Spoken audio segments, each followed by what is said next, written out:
wow, what a space. It feels a little bit funny. It's one of the first time I'm sharing my thoughts and conversations, and I'm actually a couple levels below, and you guys are all sitting on a couple of stairs above us. I think it's a nice metaphor for what we're trying to achieve here, something we call a summit. I know many of you probably also go climbing, hiking, being outside in nature, and if not, you should, after this week, definitely all touch some grass. We all make a lot of decisions in our life. We all make and choose a lot of different paths, and these paths end up designating where we end up to. All of us made collective decisions in very different ways that ended up allowing us to be here, or pushing ourselves to be here as well. Today I want to talk a lot about the past, the present, and hopefully also reach a collective point for the future. Now, before I go into into the depth of a cypherpunk generation, is there anybody here who has never heard the word cypherpunk yet? Just raise your hand. Great, I see a couple of hands, and if I would have had the same talk 4 or 5 years ago, I'm sure I would have seen way more hands. For those who are new to what cypherpunk means, we'll go through that, and for those who already know in their own way what cypherpunk means, I really want you to cherish those thoughts for a moment and later also come up with potential criticism.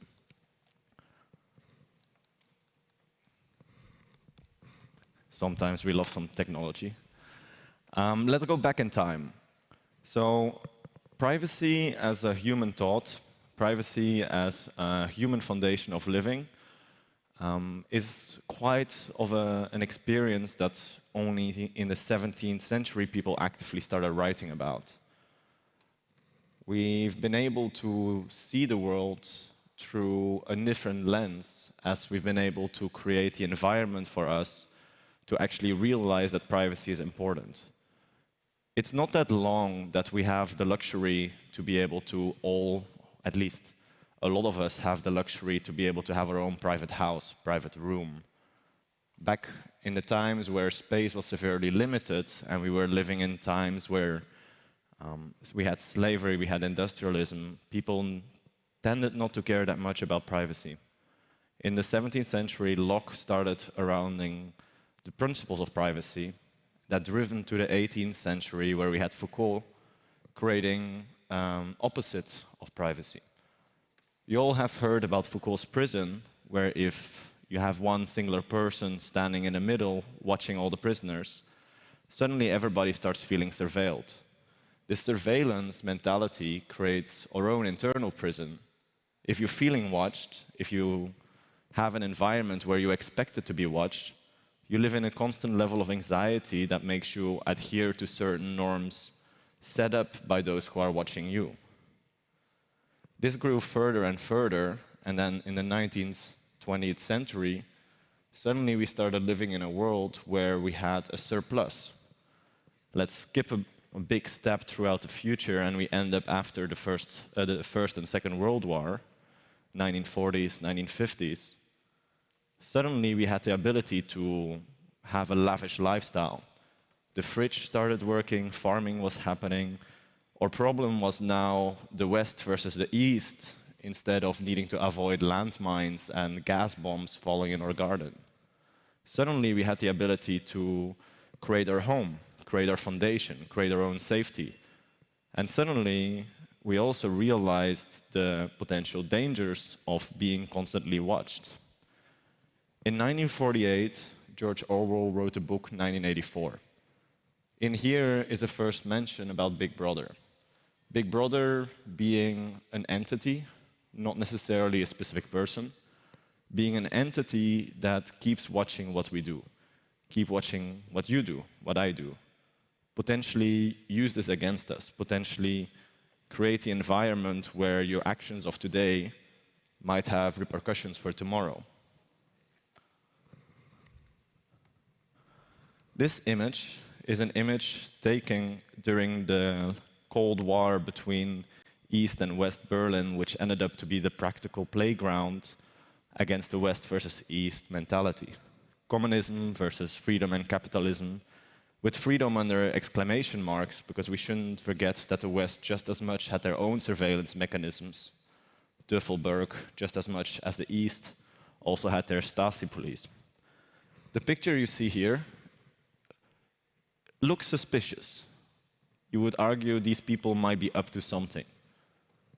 In reality, this is just a picture of a man and a woman opening the door of their car. This picture shows that no matter what the actual reality of the context is, if you put it in the right light, in the right perspective, in the right context, it can be used against you. It's easy to add words, it's easy to add an environment to a still image, and then put your own perspective and framing around it to be able to have it used against you or before you. Now, luckily for us, this environment didn't last too long. Back when the Stasi was happening, about 1 in, let's say, 6.5 people here in Berlin were part of the hidden surveillance network to be able to potentially snitch against their neighbors. The picture you see here is the human result of action, where the people did not kept tolerating that.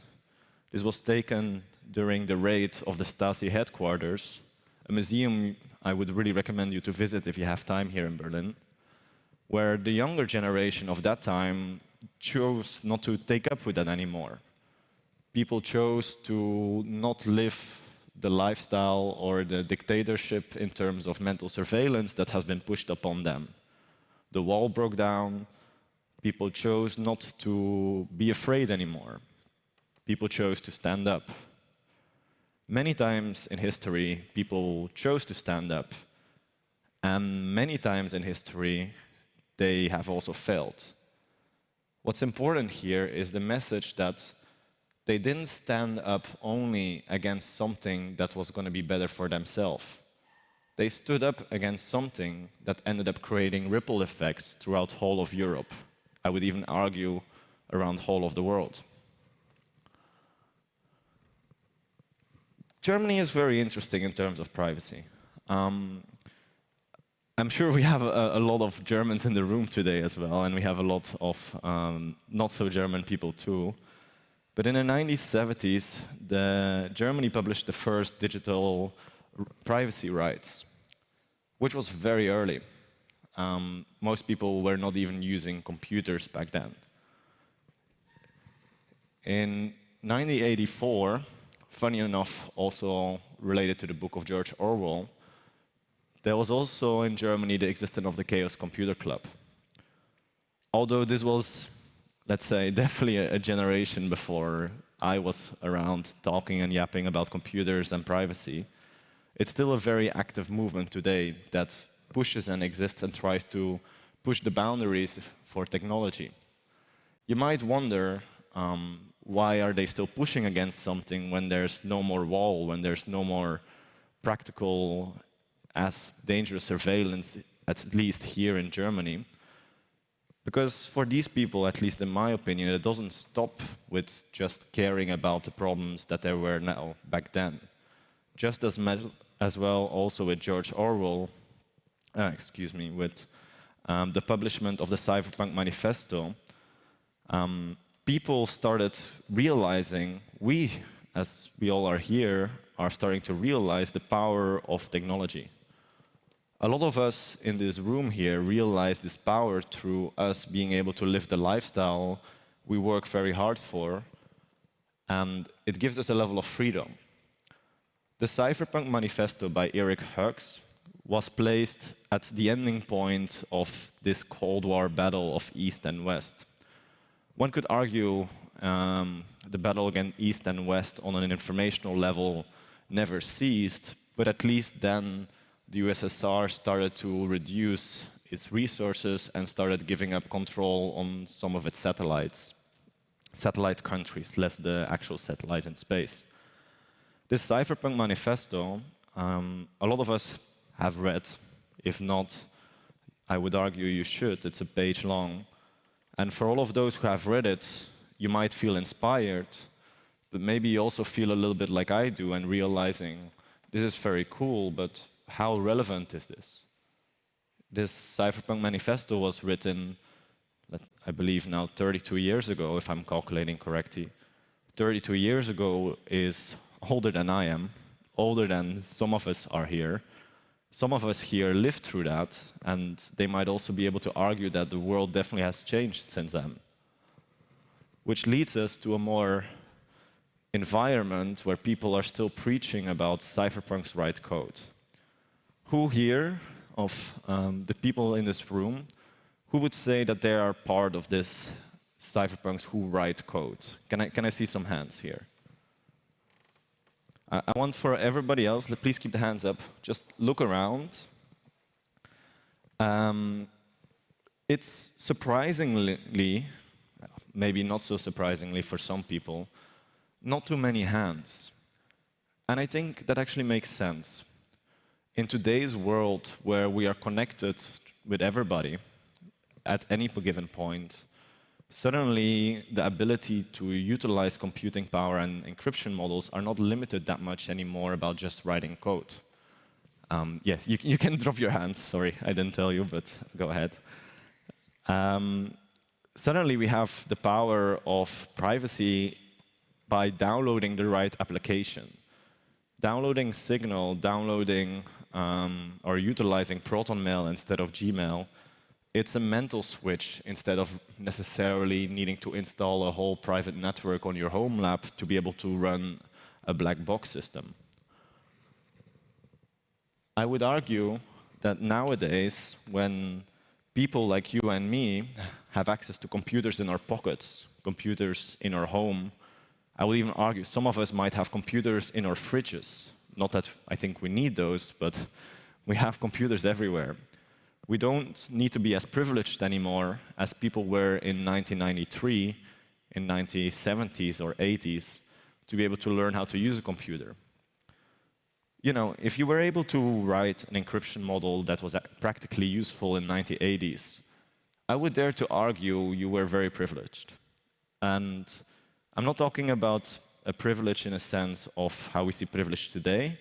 I'm quite literally talking about having back then all of your resource problems generally taken care of. You had probably a house to sleep in, you had an environment to learn about computers, you had an environment to learn how encryption models worked, you had an environment to implement them, you had an environment to buy or utilize a big enough computer or mainframe to test the logical ideas you had. Just as much, you had an environment to be able to utilize a private communication system. But nowadays, I would actually argue that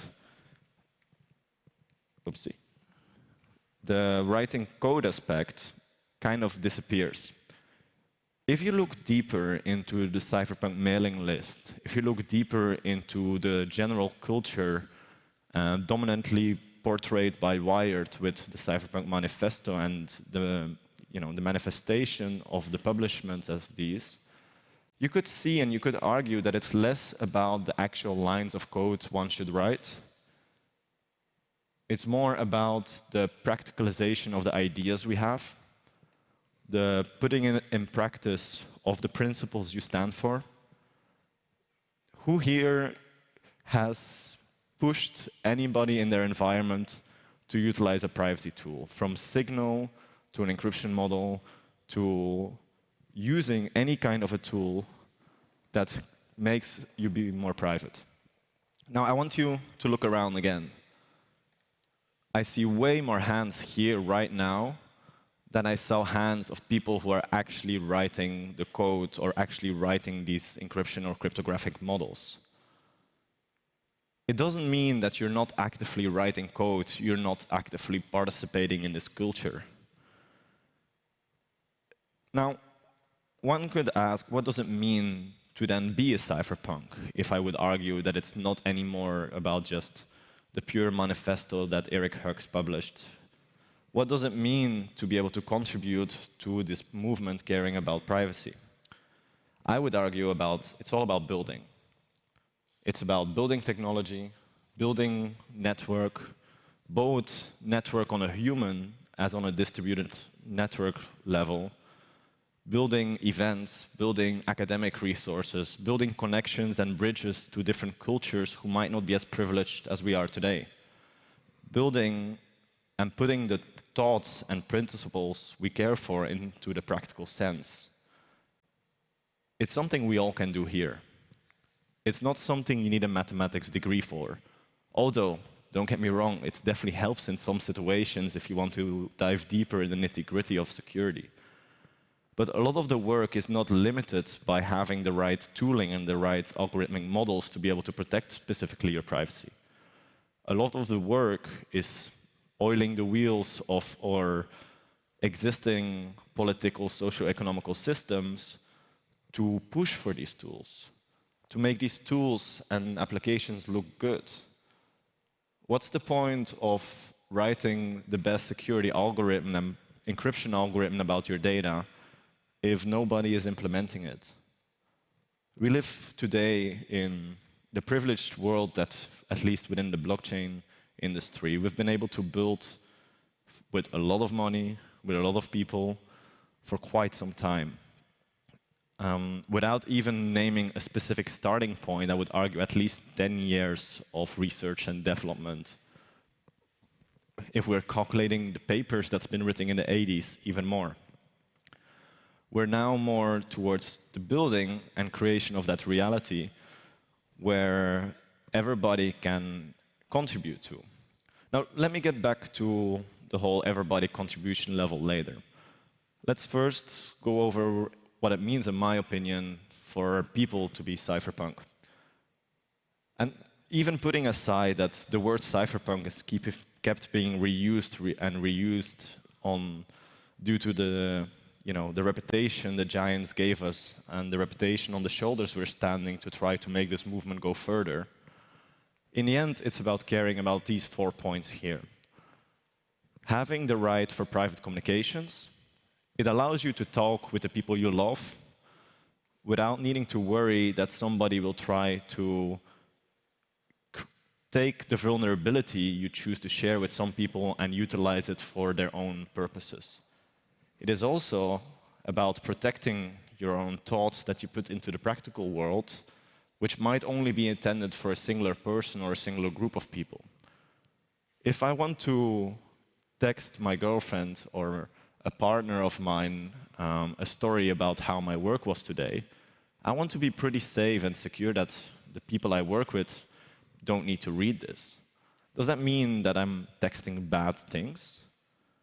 Does that mean that if you are texting your family about how your hospital visit went, that you are trying to hide a potential terroristic attack and thus everybody should be able to read your hospital messages? Does it mean that if you are having a conversation with your therapist, that everybody should listen in? Private communications goes further than setting up a digital drug deal or setting up a potential coup d'etat from in the government. Private communications affect all of us, maybe not necessarily in the levels we think so.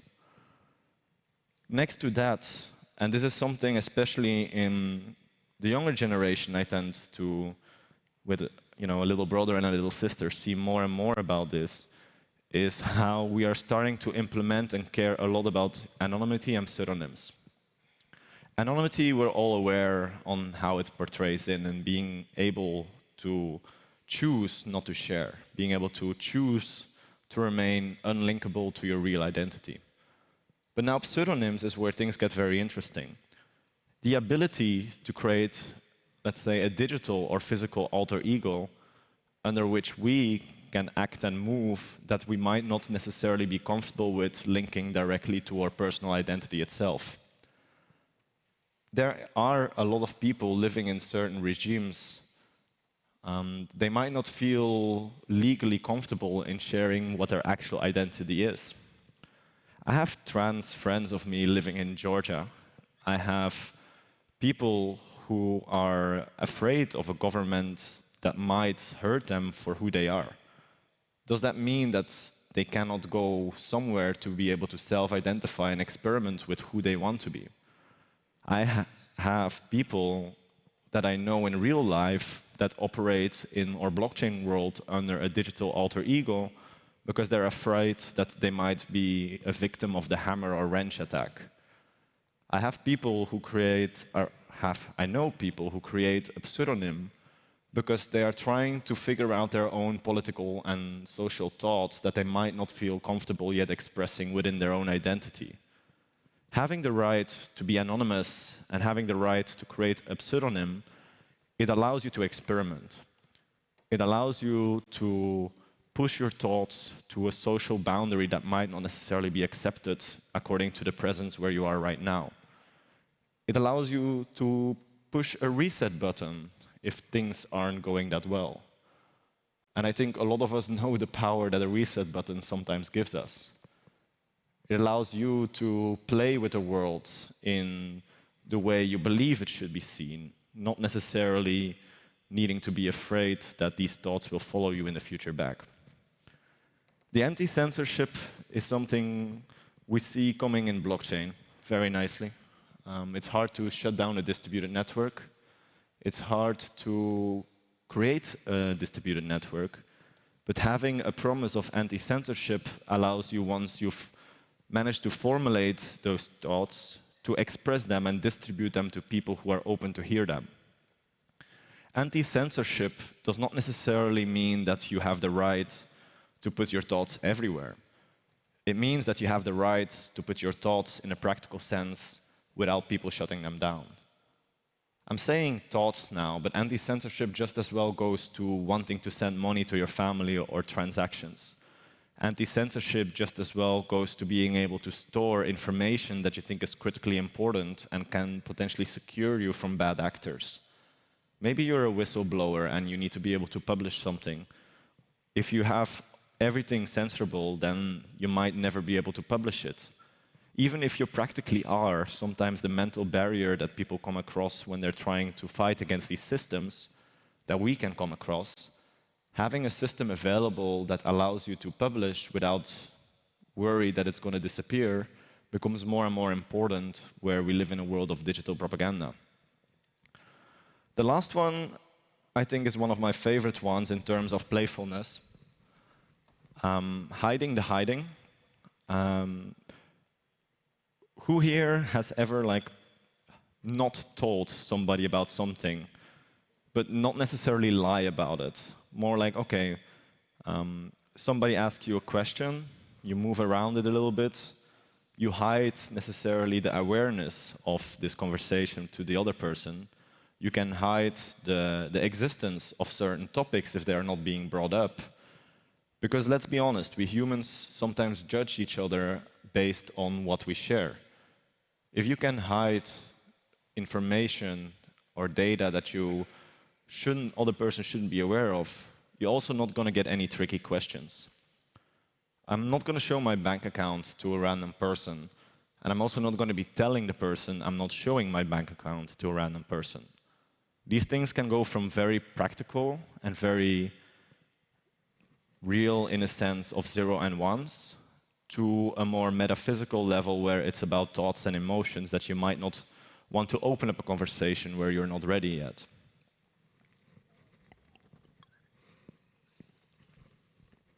Now, all these systems we built, encryption models, censorship resistance, pseudonym toolings, abilities to transact safely, abilities to stay private even if governments or restricted regimes are searching for you.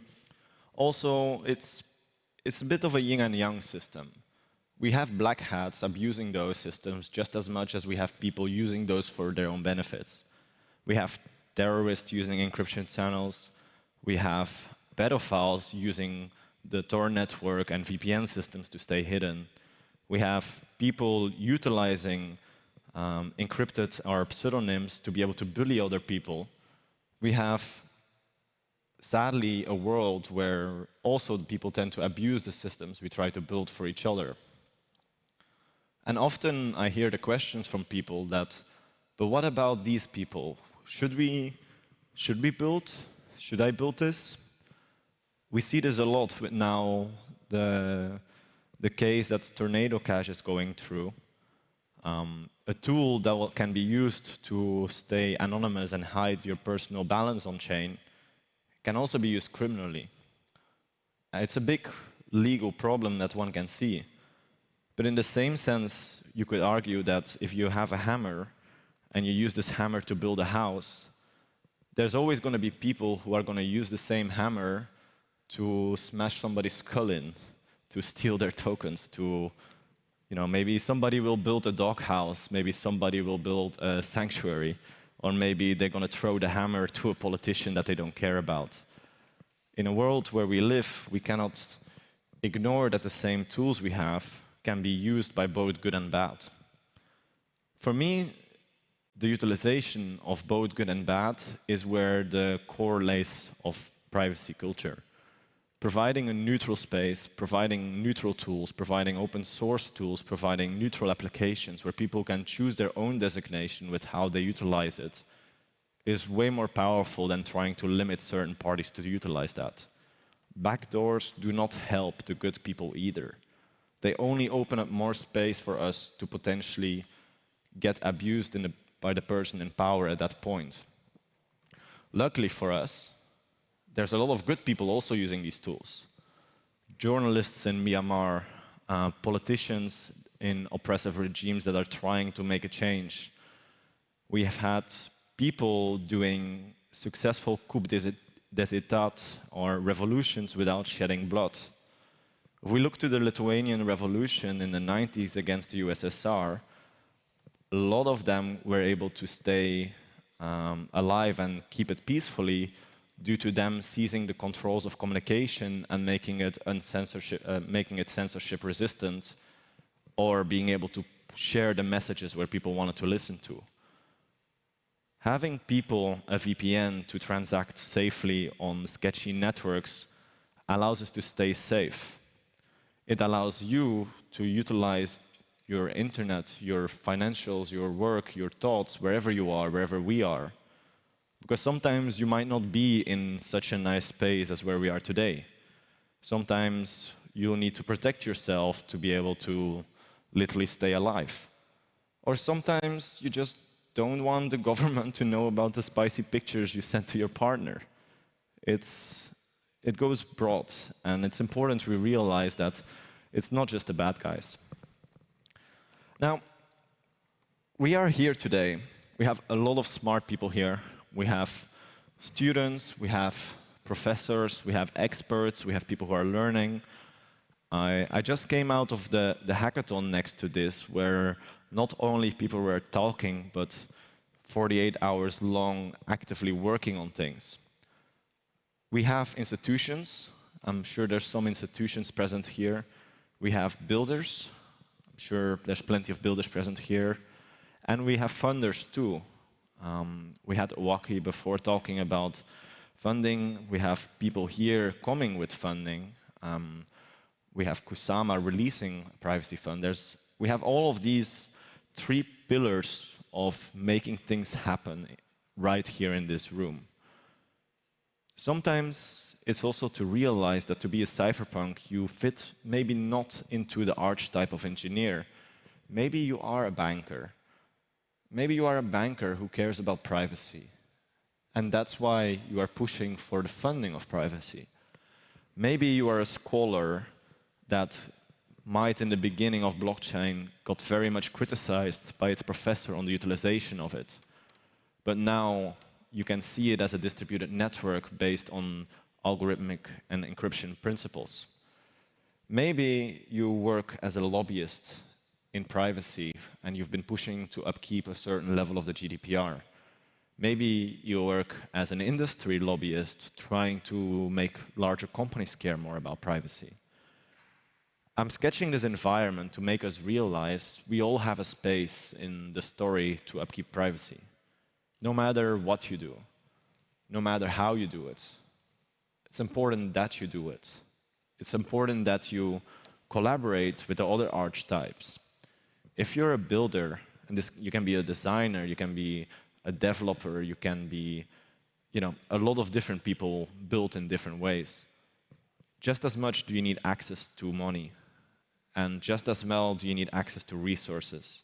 Just as much do you also need to collaborate with the people who are caring about the regulatory systems, because what's the point of creating something, for example, Tornado Cash, where after it's been working so successfully well that suddenly now the regulatory systems are questioning you, what are you doing? Why are you taking this? We can enforce the tools we have, but I don't believe any of us has access to a military to enforce the actual physical safety we need. A world that we live online can only be kept as long as we can keep our servers decentralizable or not still running. We need to collaborate and push on all these different archetypes. It's not just about us here talking nicely and trying to convince each other to fund each other's projects, which we're doing great with. But we need to step outside of these echo silos that we're currently moving ourselves in. Go to conferences that might not be about blockchain and go push about privacy that blockchain is making possible. Go to your local coffee bar and try to see how open they are to learn more about this. That doesn't mean you should immediately try to sell them your token or your super cool new quantum-resistant network. It does mean that you should try to little by little make people more care about the privacy that you are trying to live in. If everybody that you work with or deal with has a basic level of care about privacy, suddenly it's going to become a second nature. It's going to become us living in the world we're designing today instead of us trying to design a world that might not happen. Big changes don't happen if the small changes aren't being executed. Sometimes it's about nudging the right people and create a snowball effect by finding the right tipping point and finding the right leverage. Where and how is this leverage is up to us. Which world do you want to see? Which world do you want to be a part of? Which decisions are you making that will push the principles forward that we all stand for and actually allow us to live the life we live? Here's a QR code to drain your wallet. No, it's a QR code from a consultation by the EU. It's a way we all can here actually push a little bit towards one of those tipping points. The EU did a feedback round regarding the enforcement of keeping metadata of applications and services within the industry, in general web industry. But this is luckily in a feedback and consultation period.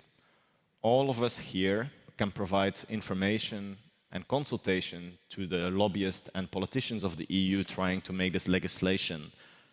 And obviously, you choose your own consultation you give and your own opinion, but I think it's better to not keep the metadata around if we can do that. Small steps with a lot of people make big steps very feasible. Find these small things you can share. Find these small petitions you can contribute to. Does that mean you need to launch them? Not necessarily. Does that mean you can launch one? Definitely.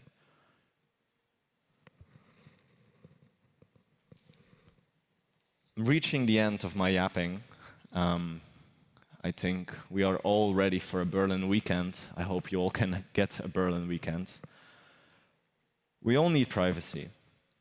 If you want to feel free, if you want to feel like you can actually push the boundaries of yourself and the society you see in front of you, if you want to fight for other people, their safety, while they're trying to fight for their own wars, without necessarily becoming violent, privacy is the right way. All of our actions we do lead to new situations in the future. All of the decisions we make lead to future possible scenarios that we might or might not be fully aware of. But it is for sure that we need all of us to be able to do something, no matter how big or small, to make a difference. Thank you very much. I'm MF. Does not stand for motherfucker, but for Michiel Frankie. I'm also contributing to Web3 Privacy Now, which is a collective caring about privacy within our industry. This leads to our website if you're curious on how and what we do. We're non-profit. All of our things are open. Feel free to have a look. Feel free to talk to me after if you want to figure out how you can help yourself. Or feel free to just find me around later if you're curious about certain things of privacy. By no means I am the expert, but luckily I do know a lot of people who I could say they are an expert in something, and maybe I can refer you to them to help you further in your quest. Thank you very much.